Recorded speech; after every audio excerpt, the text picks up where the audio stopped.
Why do alkenes prefer to undergo electrophilic addition reaction while arenes prefer electrophilic substitution? Explain. देखो, alkene और alkyne उनका जो characteristic reaction है वो electrophilic addition है। पहले इस बात को समझते हैं कैसे। Double bond of alkenes has electron cloud. होता है ना इलेक्ट्रॉन क्लाउड एल्कीन के डबल बॉन्ड में, जैसे ये है। अगर मैं एच एच ही बना लेता हूँ, चलो। अगर मैं इसकी ऑर्बिटल डायग्राम बनाऊँ तो क्या बनेगी? सी ऐसे नहीं बनेगा। और ये sp2 हाइब्रिडाइज्ड है, sp2 है ना। सी sp2 के एच एच होंगे। ये इलेक्ट्रॉन क्लाउड ऊपर पाई बॉन्ड बनाएगा, तो ये प्लेनर कंपाउंड होगा ऐसे नहीं। तो पाई बॉन्ड, ये डबल बॉन्ड जो है ये, यहाँ पे पाई इलेक्ट्रॉन्स है, लूजली हेल्ड है। तो इट इज ए मतलब centre for loosely held electrons. तो this electron cloud attracts electrophile. ये इलेक्ट्रॉन किसको? H प्लस को अट्रैक्ट करेगा, मतलब कोई भी इलेक्ट्रोफाइल को अट्रैक्ट करेगा ये। The energy consumed for breaking a b and pi bond of carbon is almost always less than liberated by the formation of CA and CB bond. हाँ, ये ए बी यहाँ ये बोला है। ए बी मान लो कोई कंपाउंड है, ए और बी ऐसे मान लो आप। तो जब इलेक्ट्रोफिलिक एडिशन हो रही है तो क्या हो रहा है? Carbon carbon double bond break हो रहा है। यस, ए और बी बॉन्ड ब्रेक हो रहा है। तो इन दोनों को ब्रेक करने में एनर्जी कंज्यूम होगी। फॉर्म कौन कौन से बॉन्ड हो रहे हैं? सी और ए बॉन्ड फॉर्म हो रहा है, सी और बी बॉन्ड फॉर्म हो रहा है। ठीक है। तो यहाँ पे फॉर्म होने पे जो एनर्जी रिलीज होती है वो ज्यादा होती है एज कंपेयर टू जितनी आपको देनी पड़ती है ये तोड़ने में। तो फिर ठीक है, ज्यादा एनर्जी रिलीज हो तो रिएक्शन हो जाती है। तो इसलिए प्रोडक्ट ज्यादा स्टेबल होता है, इसलिए alkenes electrophilic addition reaction show करते हैं। समझ में आ गई बात? एल्कीन्स शो इलेक्ट्रोफिलिक एडिशन क्योंकि वो प्रोडक्ट ज्यादा स्टेबल होता है रिएक्टेंट से। क्यों प्रोडक्ट ज्यादा स्टेबल होता है? क्योंकि इसमें एनर्जी ज्यादा रिलीज हो रही है बॉन्ड फॉर्मेशन में। क्लियर है बात है? ये मैं आपको डायग्राम से भी समझा देता हूँ अगर नहीं क्लियर हो रहा तो। देखो देखो, स्टेबिलिटी मींस लेस एनर्जी, ये बात समझो। Stability means less energy. ये मैंने पहले भी बहुत बार बताई है। घर में कौन स्टेबल होता है? बच्चे आराम से बैठते हैं, बड़े लोग क्योंकि उनकी एनर्जी कम होती है, बच्चों की एनर्जी ज्यादा होती है, भागते रहते हैं। तो स्टेबिलिटी मींस लेस एनर्जी। ये देखो, ये है रिएक्टेंट, यहाँ प्रोडक्ट, यहाँ पे प्रोडक्ट ये है। इस पूरी रिएक्शन में देखो, मान लो मुझे यहाँ पे एनर्जी देनी पड़ी 5 किलो जूल। डाटा तो मैं गलत ही ले रहा हूँ, जो भी है एग्जाम्पल के लिए ले रहा हूँ। इसको तोड़ने में एनर्जी लगी, मतलब इसको तोड़ने में और इसको तोड़ने में एनर्जी 5 किलो जूल लगी। और जब ये दोनों बने तो एनर्जी रिलीज होगी, मान लो 7 किलो जूल। ये क्या हुई? रिलीज हुई। ये आपने सप्लाई करी, ये टोटल रिलीज होगी। तो नेट रिलीज कितना हुआ एनर्जी का? नेट रिलीज कितना हुआ? 2 किलो जूल रिलीज हो गया। मतलब जो प्रोडक्ट की एनर्जी है वो रिएक्टेंट से 2 किलो जूल कम है। तो ये गैप होगा ना 2 किलो जूल का एनर्जी का, है ना। तो प्रोडक्ट कम एनर्जी पे है, रिएक्टेंट ज्यादा एनर्जी पे है, तो ज्यादा स्टेबल होंगे प्रोडक्ट। समझ में आ गई बात? इलेक्ट्रोफिलिक एडिशन शो करते हैं एल्कीन्स और एल्काइंस क्योंकि वो इलेक्ट्रोफाइल को अट्रैक्ट करते हैं। They have loosely bounded electron cloud. अच्छा, अब हम बात करते हैं एरीन्स पे। ये है एरीन। एरीन मतलब एरोमेटिक कंपाउंड। एरीन दो चीजों को कहते हैं, या तो कंपाउंड एरोमेटिक हो, या एरोमेटिक के साथ कोई नॉन एरोमेटिक पार्ट भी लगाओ, जैसे ये है ना CH2CH3 ये है मान लो। अब ये पार्ट तो नॉन एरोमेटिक है, ये एरोमेटिक है, इसको भी एरीन कहते हैं। मतलब कोई ना कोई एरोमेटिक पार्ट तो हो। ठीक है ना। तो एरीन्स में भी तो सेम कॉन्सेप्ट अप्लाई होता है, नहीं हो रहा? देखो यहाँ पे डबल बॉन्ड है, नहीं है? 1 2 3 3 डबल बॉन्ड है। ये भी पाई बॉन्ड है। क्या ये इलेक्ट्रॉन को अट्रैक्ट नहीं करते? मतलब सॉरी, इलेक्ट्रोफाइल को। क्या H प्लस की तरफ अट्रैक्ट नहीं होगा? होगा। तो क्या ये इलेक्ट्रोफिलिक एडिशन शो करते हैं ऐसे, इस तरह से? क्वेश्चन ये है, देखो। मान लो आप इसमें HCl ऐड करो, तो क्या ऐसे होगा? ऐसे एक H ऐड हो गया, यहाँ पे एक Cl, ऐसे ऐसे ऐसे होगा क्या? आंसर इज नो, नहीं होगा। क्यों नहीं होगा? क्योंकि ये कंपाउंड था एरोमेटिक। अब ये कार्बन दोनों sp3 हो गए, ये तो एरोमेटिक नहीं रहा, नॉन एरोमेटिक। ऐसा नहीं होगा। एरोमेटिक कंपाउंड बहुत ज़्यादा स्टेबल होते हैं, नॉन एरोमेटिक कंपाउंड उतने स्टेबल नहीं होते, इसलिए ये वाली रिएक्शन यहाँ पे इलेक्ट्रोफिलिक एडिशन यहाँ पे नहीं होगी। तो यहाँ पे क्या होगा, इलेक्ट्रोफिलिक सब्स्टिट्यूशन होती है। कैसे देखते हैं हम लोग। Arenes also have electron cloud which attracts electrophile. पहली बात तो सही है, एरीन्स में भी इलेक्ट्रॉन क्लाउड तो होता है जो इलेक्ट्रोफाइल को अट्रैक्ट तो करता है। Electrophile is added to arenes to form intermediate carbocation. Electrophile यहाँ ऐड होकर इंटरमीडिएट कार्बोकेटायन भी बना देता है। ऊपर भी स्टेप में यही हुआ था, इलेक्ट्रोफिलिक एडिशन ऑफ एल्कीन्स में भी यही हुआ था। देखो इलेक्ट्रोफाइल पहले इसकी तरफ अट्रैक्ट होकर कार्बोकेटायन बन गया, यहाँ पे भी वो पहला स्टेप तो हो गया क्योंकि इलेक्ट्रॉन क्लाउड तो दोनों में ही था।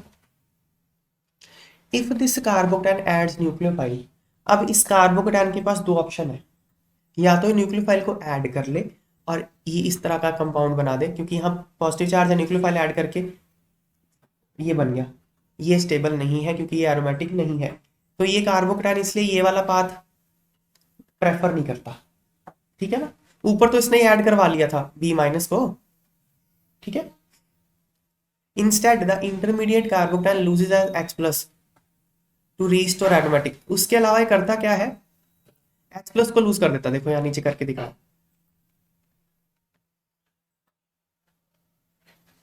यहाँ बताता हूँ आपको। देखो ये जो कार्बोकेटायन है ना,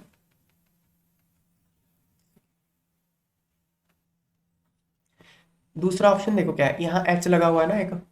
ठीक है, कोई ना कोई बेस आ जाए, कोई ना कोई बेस आ जाए, मान लो बी नेगेटिव बेस ही है, चलो ये इस पर अटैक मार देगा ऐसे, और ये इलेक्ट्रॉन यहाँ चले जाएंगे ऐसे, तो क्या बन जाएगा,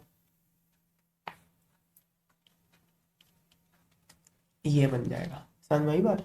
ये हुआ सब्स्टिट्यूशन। हुआ क्या है, यहाँ पे क्या लगा हुआ था ना एस, तो भाई इस H प्लस की जगह कौन आ गया, A प्लस आ गया। इसको कहते हैं इलेक्ट्रोफिलिक सब्स्टिट्यूशन, क्योंकि ये एरोमेटिक रिंग की रिंग पे हो रही है, इसलिए इलेक्ट्रोफिलिक एरोमेटिक सब्स्टिट्यूशन। अब ये देखो फिर से एरोमेटिक होगा ना कंपाउंड, ठीक है ना, तो इसलिए arenes electrophilic aromatic substitution path follow करना पसंद करते हैं। तो ये आंसर है, इधर नहीं जाएगा, ये इधर जाएगा। ओके,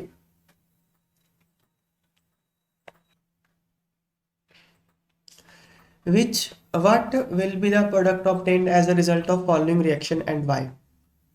ओके, ये एक इलेक्ट्रोफिलिक सब्स्टिट्यूशन रिएक्शन की एग्जांपल है, इसको फ्रिडल-क्राफ्ट एल्काइलेशन कहते हैं। तो क्या है देखो, ये पहले ना रिएक्ट करेंगे आपस में। ये है लुईस एसिड। लुईस एसिड कौन होते हैं, जो इलेक्ट्रॉन पेयर को एक्सेप्ट कर सकते हैं। तो एल्यूमिनियम क्लोराइड एक लुईस एसिड ऐसे ना, Al Cl Cl Cl ऐसे है ना, तो एल्यूमिनियम के पास एक वैकेंट p ऑर्बिटल पड़ा हुआ है, तो इलेक्ट्रॉन को एक्सेप्ट कर सकता है। तो ऐसे हो गया, ये इलेक्ट्रॉन एक्सेप्ट कर लिया इसने, ये क्लोराइड अपना इलेक्ट्रॉन देके यहाँ AlCl4 माइनस बन गया और यहाँ आ गया पॉजिटिव चार्ज, बन गया कार्बोकेटायन। अब ये 1 डिग्री कार्बोकेटायन है, लेस स्टेबल है, तो यहाँ से एक H अपने इलेक्ट्रॉन लेके इसके पास चला जाएगा। इसको कहते हैं हाइड्राइड शिफ्ट, 1-2 हाइड्राइड शिफ्ट। 1-2 क्यों कहा, क्योंकि एक से दूसरी बगल में जा रहा है। अगर एक छोड़ के जाता तो 1-3 कहते, अगर ये वाला H यहाँ आता ना तो 1-3 कहते हैं उसको। 1-2 शिफ्ट हो गया, ठीक है, तो ये 2 डिग्री कार्बोकेटायन बन गया, ज्यादा स्टेबल हो गया ना, तो ये शिफ्ट हो गई एक तरह। ये एक इलेक्ट्रोफाइल है, इलेक्ट्रोफाइल है ना ये। अभी इलेक्ट्रोफाइल क्या करेगा, रिंग पे अटैक मारेगा ना ऐसे, देखो रिंग के जो इलेक्ट्रॉन्स हैं इस पे अटैक मार देंगे, एरो से शो भी किया हुआ है, मार दिया अटैक इसने ऐसे, ये ठीक है ना। तो बस फिर यहाँ आ गया पॉजिटिव चार्ज, यहाँ से करना है फिर ये, ठीक है ना। फिर क्या होगा, यहाँ पॉजिटिव चार्ज है ना, फिर यहाँ पे H ऐसे यहाँ लगेगा, ये वाला H जो है, मैं इधर करके दिखाता हूँ आपको, दोबारा बना देता हूँ। देखो ये ऐसे, यहाँ positive charge CH CH3 CH3, यहाँ H लगा हुआ ना एक, इसको AlCl4 माइनस, AlCl4 माइनस इस पे। अब ये तो नॉन एरोमेटिक होगा, इसलिए वापस एरोमेटिक करने के लिए H प्लस को बाहर कर देगा इधर, ये इधर क्या बन गया, ये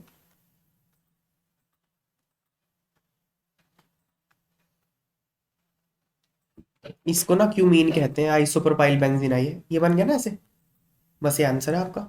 ये बन जाता है, आइसोप्रोपाइल बेंजीन बन गया, इसको क्यूमीन भी कहते हैं। ये आंसर है। नेक्स्ट, तो ये एक एग्जांपल है इलेक्ट्रोफिलिक एरोमेटिक सब्स्टिट्यूशन, इसको फ्रिडल-क्राफ्ट एल्काइलेशन कहते हैं। क्या कहते हैं? Friedel Crafts alkylation. ओके, अगला है नाइट्रेशन। नाइट्रेशन भी जो है ना वो इसी का एग्जांपल है इलेक्ट्रोफिलिक एरोमेटिक सब्स्टिट्यूशन का ही। Nitration of benzene with nitric acid require use of concentrated sulphuric acid. ये बात सही है।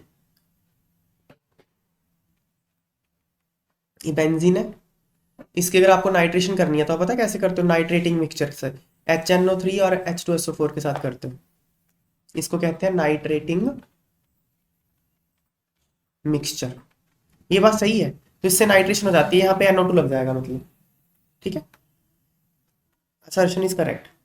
Reason, the mixture of concentrated sulfuric acid and concentrated nitric acid produce electrophile NO2 plus। ये बात भी सही है, तो आपने H2SO4 क्यों यूज करा बताता हूँ। यहाँ पे देखो स्ट्रक्चर बनाते हैं दोनों की। ये नाइट्रिक एसिड है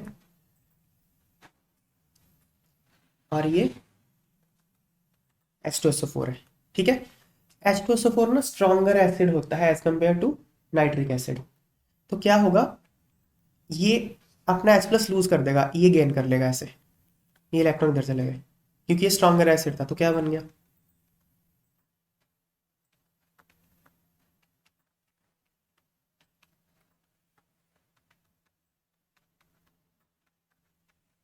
ये बन गया HSO4 है। अब क्या होगा, यहाँ से वाटर बाहर चला जाएगा, माइनस वाटर, और ये बन गया NO2 प्लस। NO2 प्लस बन गया और HSO4 माइनस बन गया। अब NO2 प्लस क्या है, एक इलेक्ट्रोफाइल है। इलेक्ट्रोफाइल है तो इलेक्ट्रोफिलिक सब्स्टिट्यूशन करेगा वो तो फिर से वही मैकेनिज्म हो गया ना। देखो सेम मैकेनिज्म हो गया, ये NO2 प्लस है, रिंग के इलेक्ट्रॉन इस पे अटैक मारेंगे, सेम मैकेनिज्म है जो पहले हुआ है। यहाँ पे NO2 लगा दो, यहाँ पे पॉजिटिव चार्ज आ गया, यहाँ पे H तो पहले से था। अब HSO4 नेगेटिव क्या करेगा, HSO4 नेगेटिव से H को ले लेगा और ये इलेक्ट्रॉन फिर चले जाएंगे ताकि वापस से एरोमेटिसिटी आ जाए। NO2 बन गया, तो क्या लग गया नाइट्रोजन, ये होगी नाइट्रेशन। तो NO2 प्लस क्यों जनरेट हुआ, क्योंकि आपने HSO4 नेगेटिव लिया हुआ था। तो रीजन भी सही है और रीजन उसको एक्सप्लेन भी सही कर रहा है, तो वन आंसर आ गया।